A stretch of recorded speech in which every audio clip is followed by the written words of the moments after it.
उद्धव ठाकरे और राज ठाकरे ने आज आगामी मनपा चुनाव के लिए अपना घोषणा पत्र जारी कर दिया है। ठाकरे बंधुओं ने शिवसेना भवन में संयुक्त प्रेस कॉन्फ्रेंस के दौरान इस घोषणा पत्र को जारी किया है और इसी के साथ राज ठाकरे ने अपने बयान को भी दोहराया है कि आगामी चुनाव में क्या कुछ तैयारियां होंगी। तैयारियों के साथ महापौर को लेकर भी उन्होंने एक बार फिर बयान दिया कि मुंबई का महापौर मराठी ही होगा और हम हमेशा मराठियों के साथ रहेंगे। हमारी योजनाएं भी खासकर मराठियों के लिए ही होने वाला है।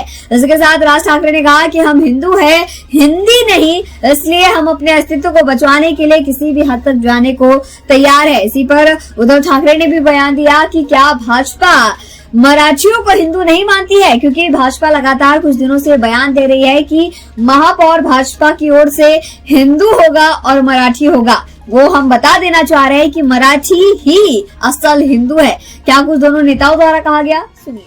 हा महाराष्ट्र आहे, महाराष्ट्रामधल्या प्रत्येक शहरामधला महापौर हा मराठीच होणार। इथे कसलं हिंदू मराठी करताय तुम्ही?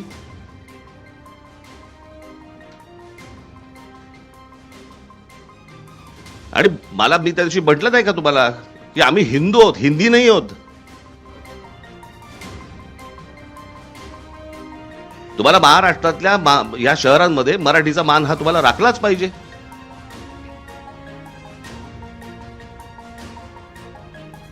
त्याच्यामुळे आमचा जो महापौर होईल तो मराठीच होणार, मुंबईचा महापौर मराठीच होणार। पहिला प्रश्नाला एकच आहे, याचा अर्थ भाजप मराठी माणसाला हिंदू नाही का समजत? मराठी माणसाला हिंदू नाही समजत? मराठी जसं राज म्हणाला तसं आम्ही मराठी आहोत, अस्सल हिंदूच आहोत। आणि अगदी संयुक्त महाराष्ट्रापासून जो मुंबईसाठी लढा दिला गेला त्याच्यामध्ये आत्ताचा भाजप किंवा तेव्हाचा जनसंघ हा कुठे होता? हा कधी मराठी माणसांच्या आणि हिंदूंच्या बाजूने उभा राहिलाय?